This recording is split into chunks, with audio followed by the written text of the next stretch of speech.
Santo, punuin mo ang mga puso ng mga mananalig sa iyo. At pag-alabin mo sa kanila ang apoy ng iyong banal na pag-ibig. Ipadala mo ang iyong espiritu at sila'y malilikha. At sa gayoy, mapanibago mo ang mukha ng mundo. Manalangin tayo. O Diyos, na sa pamamagitan ng Espiritu Santo ay tinuruan mo ang mga puso ng mga mananampalataya, ipagkaloob mo sa pamamagitan din ng Espiritu Santo ay ibigin namin kung ano ang wasto at makatarungan at nasanaway maggalak sa kaniyang pagkilos na makapagdulot ng ginhawa sa aming loob sa pamamagitan ni Kristo na aming Panginoon. Amen. In the name of the Father, of the Son, of the Holy Spirit. Amen. Kumusta po? Salamat sa ating mga kapatid na palaging nanood at nagsubaybay sa ating live sa ating YouTube channel, no? Nandito pa rin ako ngayon sa istasyon DXDD, mga kapatid, kasama ko sa ating technical department chief dito, si Manuel Ronquillo din sa production department. Ngayon, tatalakayin po natin, no, ito ang ating takbo sa ating live ngayon. Tatalakayin muna natin ang paksa. Acknowledge ko si kapatid na Nika Bukchahan, Elo, Bronwinded, finally catch you here, live coverage, at si kapatid na Sipot Lisi. Hi bro Wendell, nakapasok na rin. At marami na nag-comment sa ngayon at pumasok sa ating YouTube channel. So ito, tatalakayin ko muna yung ating paksa. Pagkatapos sa pagtalakay natin, sasagutin ko yung iba't ibang mga pumasok na katanungan at i-acknowledge ko yung mga pumasok sa ating YouTube channel na chat section, no? Shout out sa ating mga kapatid na nanood. Salamat ni kapatid na Jernica Cavitino. Siya po'y sabi sa atin na walang audio nang nagsimula tayo, mga kapatid. So, dahil yung ating mga kapatid, sabi nila, yung super chat umano, so pinag-aralan ko kung paano talaga yun, kagabi pa lamang, no? At least na activate na natin ang ating super chat, mga kapatid. Sapagkat yung mga nanonood sa atin, nagsubaybay sa atin, sabi nila, dapat ma-activate umano sa ating live ang super chat natin. So, ngayon, ang ating tatalakayin, itong palagi niyong marinig sa iba't ibang pananampalataya. Yung mga kapatid natin na humihiwalay na sa ating pananampalataya, lalo na sa mga born-again Christian, no? Yung born-again Christian, itong tanong nila, ligtas ka na ba? Yun ang palagi nating marinig galing sa mga pastor at sa mga kaanib, ligtas ka na ba? Ano ba ang sagot? Batay sa turo ng simbahan Katoliko, sapagkat karamihan ng mga Katoliko, mahirapan talaga sa pagsagot. Ano ba ang dapat na isagot natin dito? Tayo bang mga Katoliko ay ligtas na o parang hindi pa naliligtas? Ngunit, yung ating mga kapatid, ang kanilang pananampalataya, maliban sa sola fide, yung faith alone, pananampalataya lamang, hindi na kailangan ang gawa, maliligtas ka na. Yun ang kanilang doktrina. Maliban sa doktrina nilang sola scriptura, meaning the Bible alone. Sola fide din. No? At ito ang karaniwang marinig natin sa ating mga kapatid. Kung ikaw ay Katoliko, ikaw ba'y tiyak na ligtas na? Paano po natin ito sasagutin, mga kapatid? Tandaan ninyo, Sa tanong na ito, kung ikaw ay Katoliko, ligtas ka na ba? Meron tayong tatlong sagot sa naturang katanungan. Tandaan niyo ito mga kapatid ha, meron tayong tatlong sagot sa naturang katanungan. Are you saved? And our answer in 3 easy ways. Ano po ba yung tatlong sagot natin sa naturang katanungan kung ikay ligtas ka na ba? Una, tandaan niyo, as Catholic, as Baptist Catholic, I was saved. So, ligtas na. Roma Kapitulo 8, versikulo 24, babasahin po natin mga kapatid sa Magandang Balita Biblia. Kung ano ang sinabi ni San Pablo sa Roma 8:24. Ito ang kaniyang pahayag. Naligtas kayo dahil sa pag-asang ito. Ngunit hindi ayon sa matatawag na pag-asa kung makikita na natin ang ating inaasahan. Sapagkat sinong tao ang aasa pa kung ito'y nakikita na niya. Kaya nga, meron tayong three theological yung faith, charity, and love. No? Okay, balikan muna natin. Unang sagot, as Baptized Catholic, I was saved according to Romans chapter 8, verse 24. Pero ano pa ang kaibahan nito sa aral ng mga born again at ibang mga kapatid natin sa bayong pananampalataya? Ang kaibahan sa kanila, once saved, always saved. Sa atin, kaya nga yung mga bata, bibinyagan, tatalakayin natin yan sa sunod na isyo, hindi lang ang mga bata, kundi lalo na yung mga malalaki na, kailangan mabinyagan. Kaya yung mga malaki, idaan yun sa katekumene, no? Tuturo tungkol sa pananampalataya ng simbahan Katoliko. Yun ang tinatawag na adult baptism ayon sa Catechism of the Catholic Church numero 1247. At meron tayong infant baptism, tatalakayin natin yan, infant baptism ayon sa Catechism of the Catholic Church number 1250. Now, pag ikaw ay malaki na at nabinyagan ka na, sa pamamagitan ng sakramento ng binyag, inaalis ang original sin. Original sin, yung sala na namana natin kay Adan at Eva. At maliban sa original sin, meron pang tinatawag na intergenerational sin. Yung mga sala ng kanilang yung mga kasalanan ng mga magulang na napanunod ng mga anak. Yun ang intergenerational sin. Kaya nga, sa binyag ng simbahan Katoliko, meron ang lahat ng mga pari, kahit hindi sila exorcist, nasa ritual yun. Kasala, ay magandang umaga kay kapatid na Paul, sinugat sa Kotos TV. No?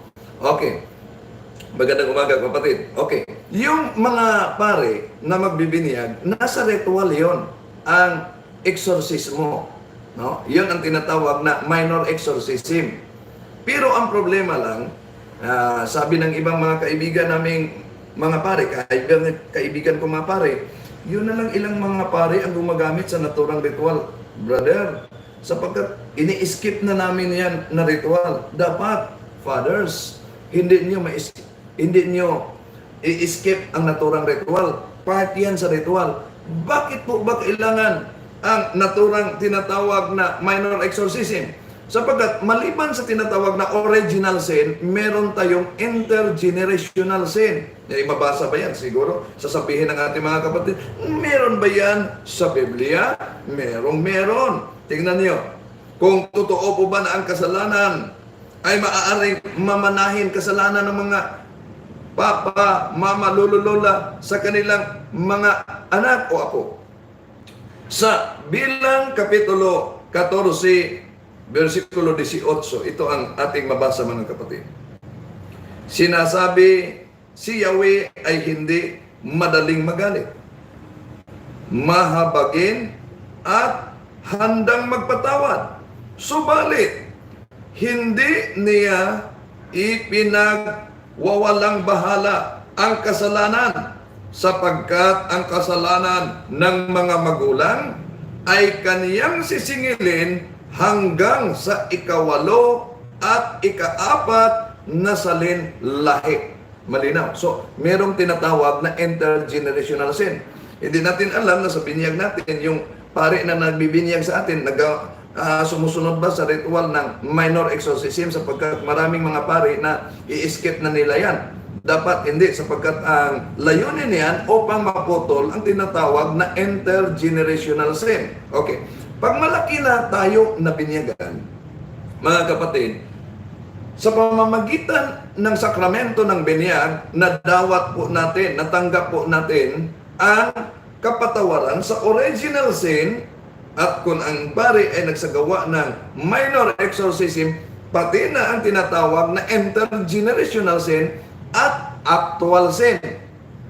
Ito ang dahilan noon sa history ng simbahan Katoliko, bago ang isang Kristiyano ay mabinyagan, siya dadaan muna sa sinasabing catechumenate. Ano po yung catechumenate, mga kapatid? Ang ibig sabihin na ilang tatlong taon kaya na siya ay mag-aral sa pananampalataya at tuturuan sa pananampalataya ng simbahan Katoliko, at batay sa history diyan sa catechumenate, bago siya lagyan ng oil of catechumen, oil of catechum, sapagkat meron tayong tatlong oil. Maliban sa exorcise oil na ginagamit for healing and exorcism and deliverance, meron tayong oil of catechumenate, no? At meron tayong oleum impermorum at sacrum chrisma, no? Yung chrism na ginagamit sa binyag o sa kumpil at sa pag-ordain ng mga pare, ginagamit natin yan. Okay. Bago siya binyagan, ang paraan sa mga paganism umano na convert, siya galing sa ibang sekta na kulto na na-convert, meron silang mga ginagawang ritual na hindi nila alam na yung ritual para sa mga demonyo. Halimbawa, kahit mga nabinyagan ng mga Kristiyano, gumagawa pang karamihan ng ganyan. Yung pagpadugo sa noo sa panahon ng kaarawan, mariing ipinagbabawal yon, no? Sabi ng mga exorcist, yung practice na yon ay isang pag-alay sa demonyo. Yung pagpadugo sa mga building o sasakyanan, mariing ipinagbabawal yon sapagkat occultism yan. Okay, balikan natin. Yung mga kapatid natin na galing sa occultism, makonvert sila isa ilalim sa catechum. Yun ang pagdoktrina sa kanila. Maliban dyan, bago sila mabinyagan sa Easter Sunday, mga kapatid, ang schedule, kailangan silang mag-renounce sa kanilang contamination at mga practices. I-renounce nila yon. At pagkatapos nila mag-renounce, yun ang process, Pero ilan na lang ng mga dioceses ang gumagawa nito. Lalo na sa mga dioceses na may mga aktibong mga pare na mga membro ng PATSE, Philippine Association of Catholic Exorcists, at yung mga order of preachers na mga kaparian natin, Dominican, mga kapatid. Okay. May isinagawang renouncement sa contamination. Halimbawa, meron kang mga anting-anting o palagi kang lumapit sa mga albularyo o hilot o mangtatawas, mariing ipinagbabawal yan sa Biblia at sa catechism ng simbahan Katoliko, mga kapatid. So, kailangan ang renouncement. Then, after renouncement, Yun, magsagawa ng ritual ng eksorsismo o kaya deliverance prayer para sa kandidato na magiging tumanggap sa binyag. Yun ang process. At matapos ang ritual ng eksorsismo o kaya deliverance prayer, siya'y papahiran na ng well of catechumen. No, yun ang well of catechumen. Papahiran na siya. At siya'y bibinyagan. Okay. Yun ang process. Nang siya nabinyagan, nasa reto yan. Nasa ritual yan, mga kapatid. No? Ano po ba ang nasa ritual? Yung minor exorcism, lahat ng mga pare, kahit hindi sila exorcist, kailangan hindi yan ma-escape. Sapagkat yun ang paraan upang maputol ang intergenerational sin. No? Nakita natin ayon sa Bilang Kapitulo 14, verse 18, si Yahweh ay hindi madaling magalit, mahabagin, at handang magpatawad. Subalit, hindi niya wawalang bahala ang kasalanan, sapagkat ang kasalanan ng mga magulang ay kaniyang sisingilin hanggang sa ikatlo at ikaapat na salinlahi. Kaya mga kapatid, alam nyo ba sa mga Katoliko, kailangan tayong magpa-misa. Yung tinatawag na intergenerational healing. No? Family tree, healing of family tree. O kaya sa bawat gabi na magdasal kayo ng rosaryo kasama ang pamilya nyo, itong misteryong ito, I offer this mystery for the healing of our family tree. Both sides. No? So, dapat meron yan. No? Okay, sapagkat hindi natin alam, yung pare nagbinyag sa atin, baka ini-skip yung ritual ng minor exorcism. Okay. Basahin pa natin ang Jeremias Kapitulo 32, versikulo 18. Nagpamalas ka ng magandang loob sa libo-libo, ngunit pinarusahan mo ang mga anak dahil sa kasalanan ng mga magulang. O dakila at makapangyarihang Diyos na ang pangalay Yahweh na makapangyarihan sa lahat. So malinaw dito mga kapatid ang tinatawag na intergenerational sin. So, okay. Ngayon, matapos tumanggap ng sakramento ng binyag, kung ang isang nabinyagan, namatay siya bago ng binyag, hindi nakagawa ng mortal na kasalanan, abay, diretso siya ng langit. Yun ang tinatawag na ligtas na. So, kung tanungin kayo, ligtas na po ba kayong mga Katoliko? Opo, ligtas na ang mga Katoliko. Katunayan, tanging ang Katoliko ang tiyak na tiyak sa daan ng kaligtasan. Sapagkat ito ay nasa simbahang Katoliko lamang ang dahilan. Ang Katoliko ay kaanib sa tunay na iglesia ayon sa Gawa Kapitulo 20, versikulo 28 na may mga obispo. At ang iglesyang ito, iglesia ng Diyos na binili sa banal na dugo ng ating Panginoon Jesucristo. At parte tayo ng katawan ng ating Panginoon Jesucristo. Si Kristo ang ulo ng iglesia, Colosas 1:18, at ang iglesia ang katawan ng ating Panginoon Jesucristo. Ang hirap sa ating mga kapatid na humihiwalay na sa ating pananampalataya. Mga kapatid, tinanggap nila ang ulo na ang ating Panginoon Jesucristo. Ngunit, iniwanan nila ang totoong iglesia na katawan ng ating Panginoon Jesucristo. O anong itsura niyan? Ulo lang, walang katawan para tayong manananggal. Di po ba? Okay. So, ito, ang nabinyagan na Katoliko ay kaanib sa tunay na iglesia. Parte tayo sa katawan ni Kristo. At tumanggap tayo ng katawan at dugo ni Jesus sa pamamagitan ng banal na misa. Okay, talakayin natin yan. Kaya, kung ang tanong, are you saved? Yes, I was saved. According to Romans chapter 8, verse 24. Ngunit, merong karugtong. Bakit? Hindi nyo ba nabasa ng pagkatapos na binyagan ang ating Panginoong Hesukristo, pumunta siya sa disyerto, nagdasal at nag-ayuno. Sapagkat ang natanggap natin na kaligtasan sa pamamagitan ng binyag, atin itong ipatuloy. Yung sanctifying grace ay mag-increase yan sa pamamagitan ng prayer at fasting. Prayer and mortification.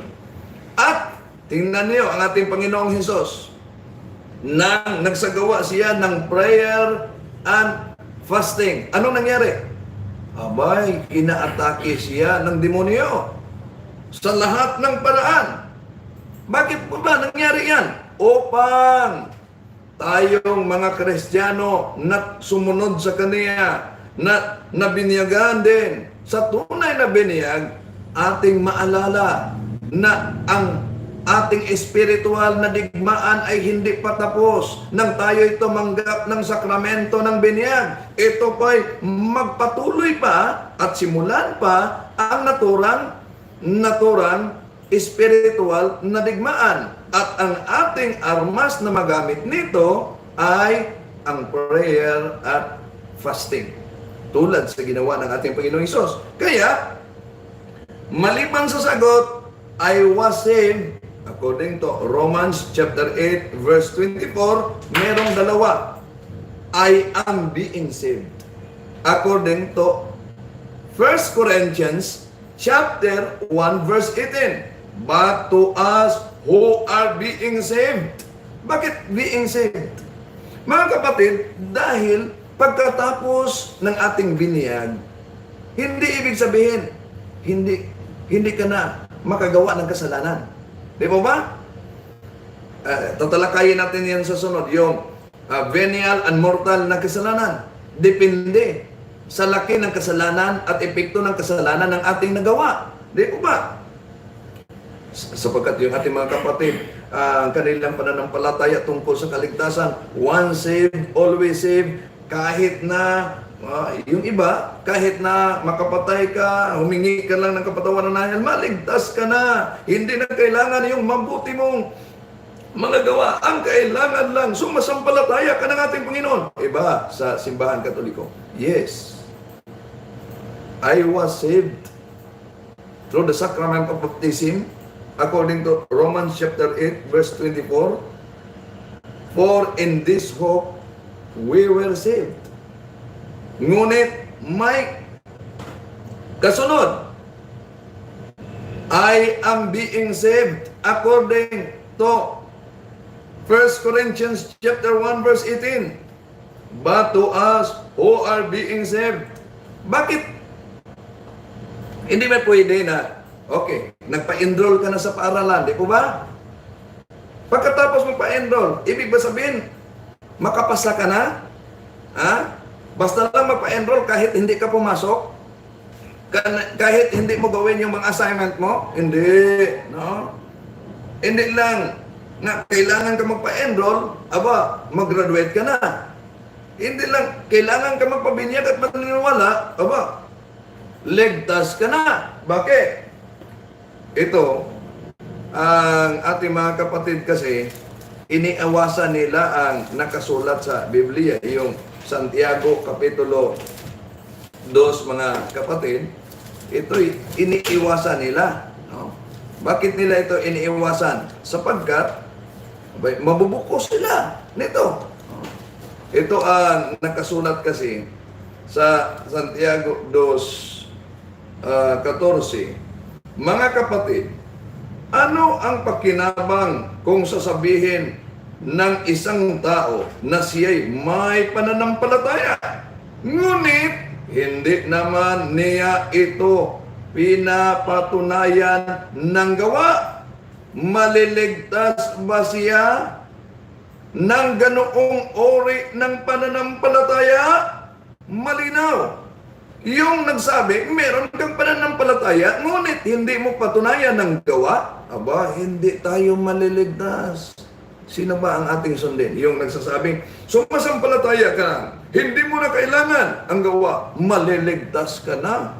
Aba, hindi yun totoo mga kapatid, ha? Okay, katuloy tayo. So, I am being saved. Kaya, palagi tayong magsamba at kung sakali na ikay Katoliko na sa iyong pagsamba, ikaw ay nakasal o civil wedding lang o kaya hindi ka nakasal sa simbahan, hindi ta pwede tumanggap ng sakramento ng katawan ng ating Panginoong Jesucristo hanggang tayo'y tumanggap sa banal na sakramento ng matrimonyo. Okay. Halimbawa, kung ikaw na may Katoliko, kasal ka ng pare, pero meron kang mortal na kasalanan. Anong mortal na kasalanan? Halimbawa, meron ka palang iba maliban sa iyong asawa. That is mortal sin. O kaya palagi kang nanood sa internet ng pornography. O maliban sa pornography, kahit ikaw ay may asawa at kasal kayo sa pare, nakagawa ka ng masturbation.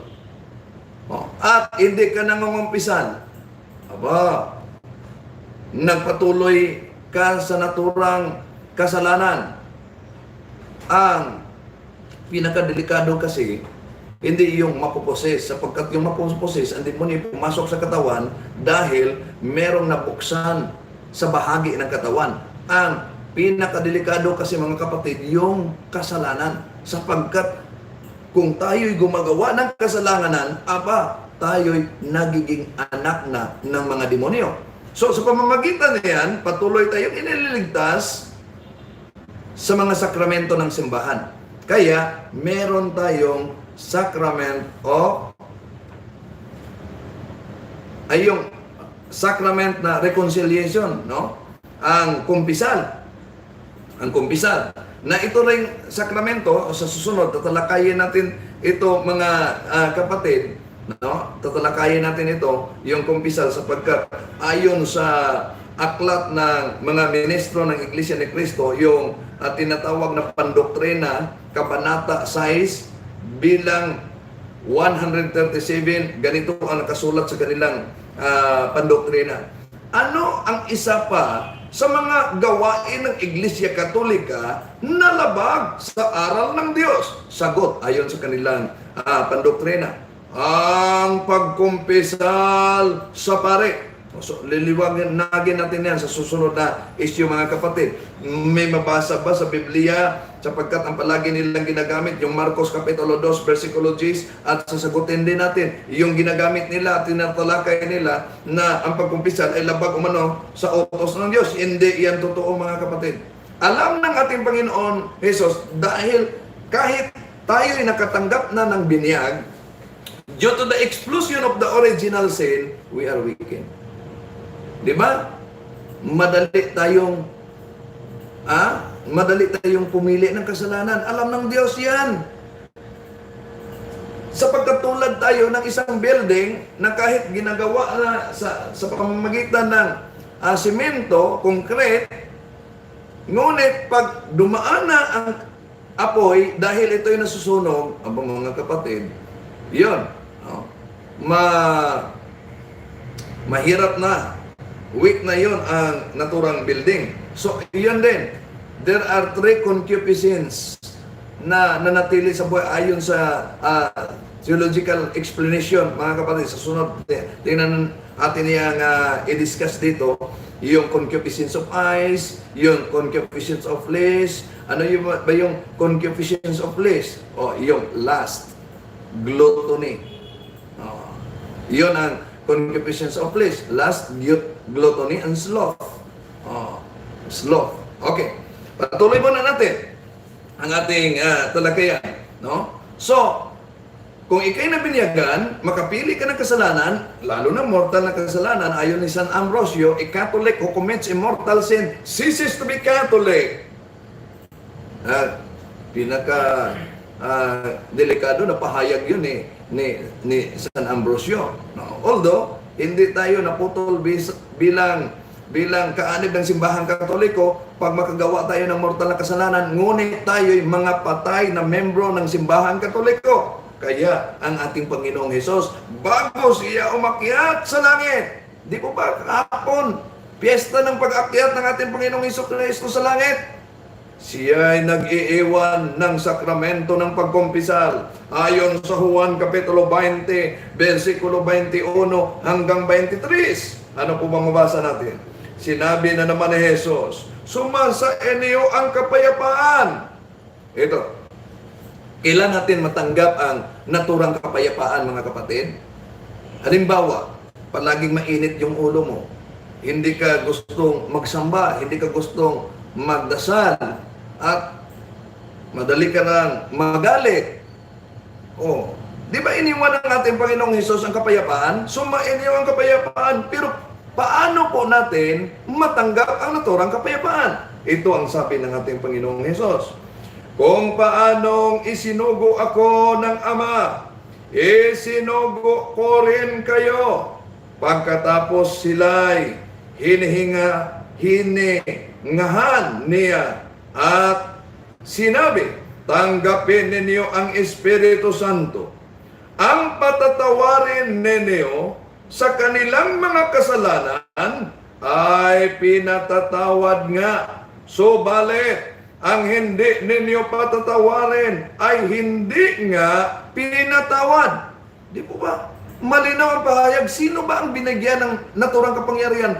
Bakit po ibinigay ng ating Panginoon na tapos na, nakapako ang pagpako niya sa cross upang maligtas tayo? At mayroong sakramento ng binyan. Sapagkat kahit tayo na binyagan, kahit tayo tumanggap ng sakramento ng kumpel, tayo na mga Kristiyano'y madaling pumili ng kasalanan.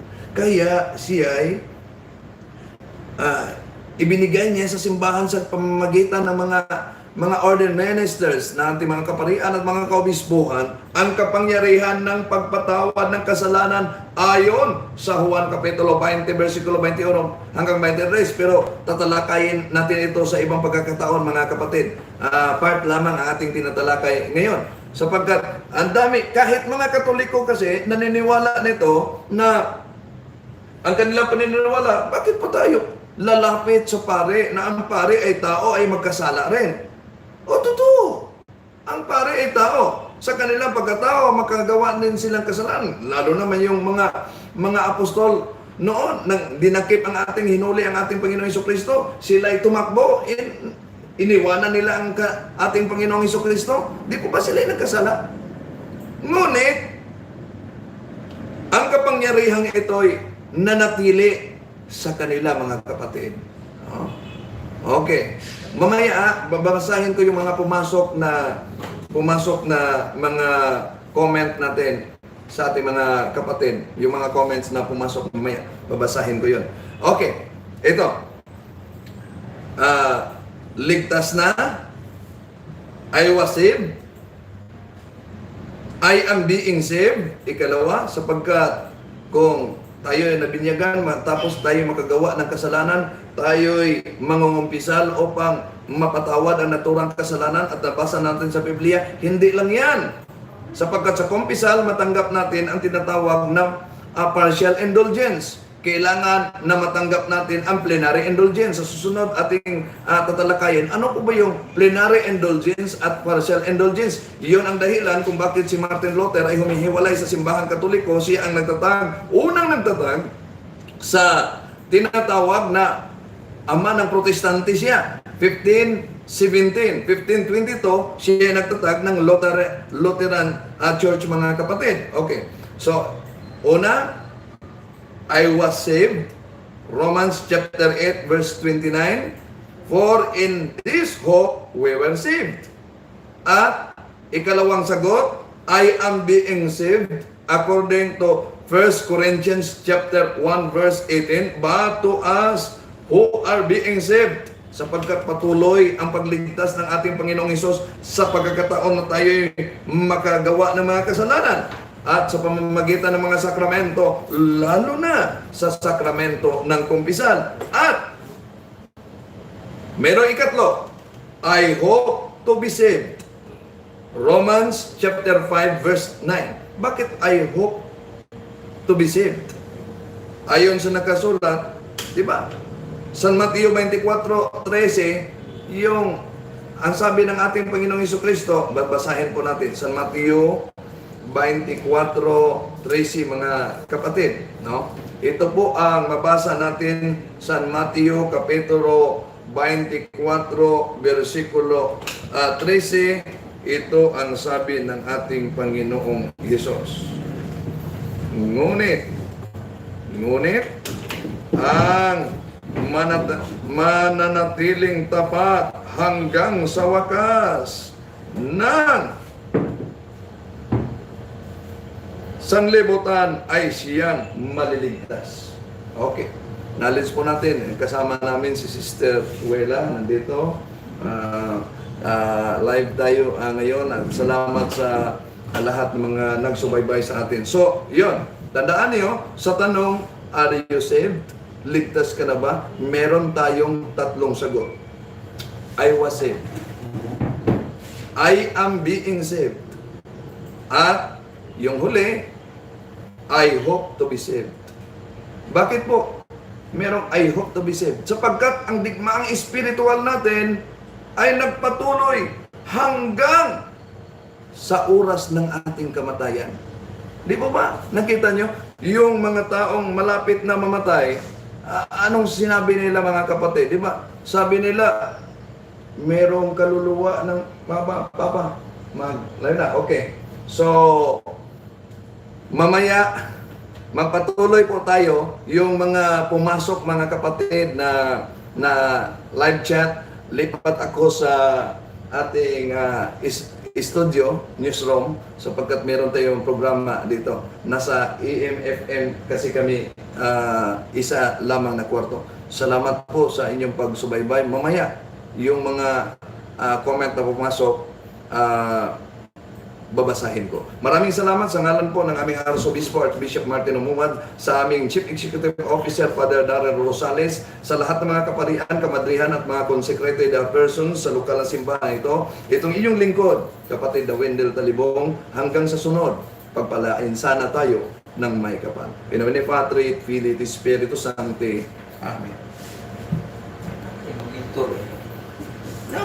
Number. Wala tinggal din